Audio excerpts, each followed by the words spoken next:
نعرہ تکبیر اور رسالت کے ساتھ حضرت قبلہ عالم کا آپ استقبال کیجیے گا، لیکن جوش و خروش سے لگائیے تاکہ حضرت صاحب کی تھکاوٹ کم ہو جائے۔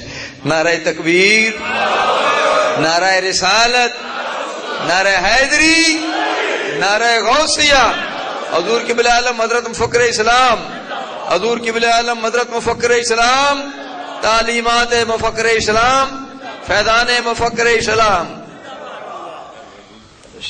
الحمد للہ وکفا وسلام علی عباده الذین اصطفى خصوصا علی محمد المصطفى وعلى آلہ واصحابہ اولی الصدق والصفاء۔ اما بعد فقد قال اللہ تبارک وتعالی جل جلالہ فی القرآن المجید والفرقان الحمید۔ اعوذ باللہ من الشیطان الرجیم، بسم اللہ الرحمن الرحیم۔ واتبع سبیل من اناب الی، وقال بعد من یشاقق الرسول من بعد ما تبین له الہدی ویتبع غیر سبیل المؤمنین نولہ ما تولی ونصلہ جہنم وساءت مصیرا۔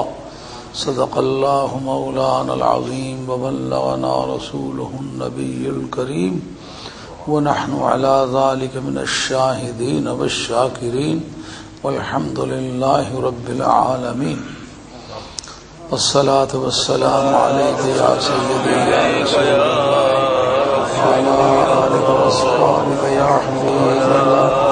والصلاة والسلام علیک یا سیدی یا رسول اللہ وعلى آلہ واصحابہ یا حبیب اللہ، وعلیک یا سیدی یا رسول اللہ وعلى آلہ واصحابہ یا حبیب اللہ۔ حاضرین کرام، میں جانتا ہوں کہ رات کا بیشتر حصہ بیت چکا ہے،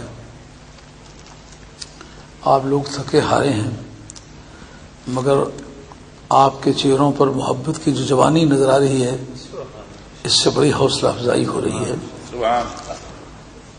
اور حضرت شاہ صاحب جیسا دانشور آدمی بول رہا ہو تو آدمی کی پوزیشن یہ ہوتی ہے کہ نہ ہاتھ ہے لگام پر نہ پا ہے رکاب میں۔ شاہ صاحب دور حاضر میں علم کا ایک سمندر ہے۔ شاہ صاحب نے اپنے اس مختصر بیان میں ہماری اطلاعات میں کافی قابل قدر اضافہ فرمایا ہے۔ میں نے حضرت امام ابو حنیفہ رضی اللہ تعالیٰ عنہ پر کچھ گفتگو کرنی ہے، لیکن میں اگر حضرت شاہ صاحب کے سارے بیان سے مطلع ہوتا تو پھر میں ان کی باتوں سے ہٹ کے باتیں کرتا، ممکن ہے کہ باتوں کا تکرار بھی آ جائے، کیونکہ میرے اور ان کے سورسز آف انفارمیشن، مصادر اطلاعات ایک ہیں، اس لیے معلومات میں پھر ڈپلیکیشن ہونا ممکن ہے، ممکن تکرار ہو جائے۔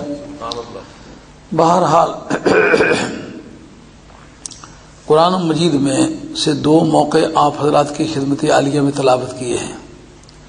ایک میں اللہ تبارک و تعالیٰ فرماتے ہیں واتبع سبیل من اناب الی، تو اس کی پیروی کر جو میری طرف جھکا ہوا ہو۔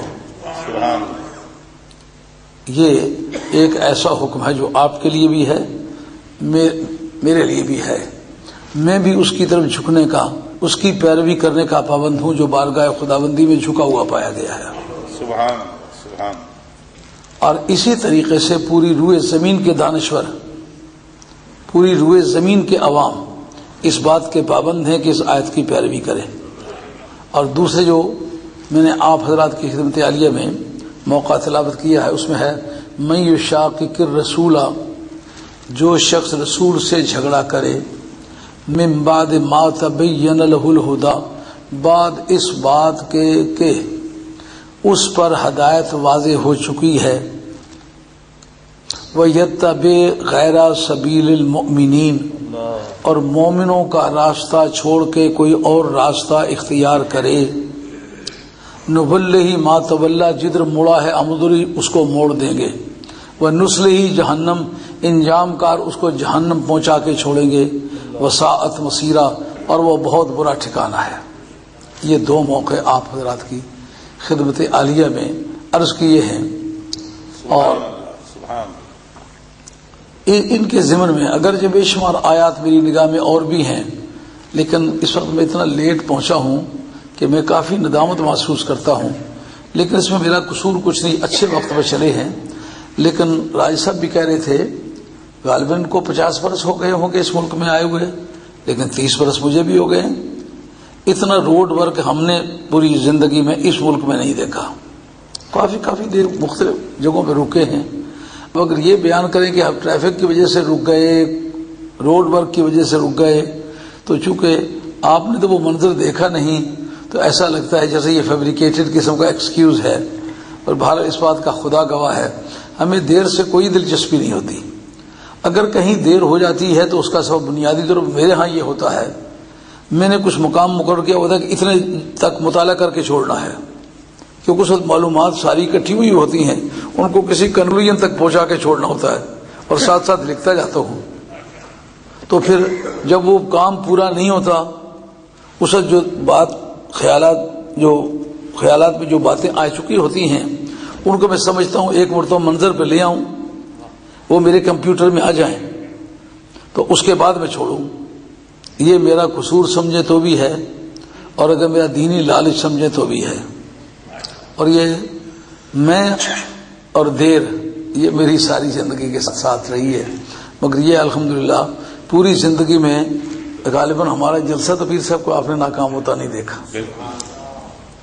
یہ اس دن جو مولانا نعمت علی صاحب سائیوال کے جلسے کا ذکر کر رہے تھے، وہاں گول مسجد میں تھا، اور میرا خیال ہے کہ اتنا بڑا اجتماع سائیوال میں علماء کا کبھی نہیں ہوا۔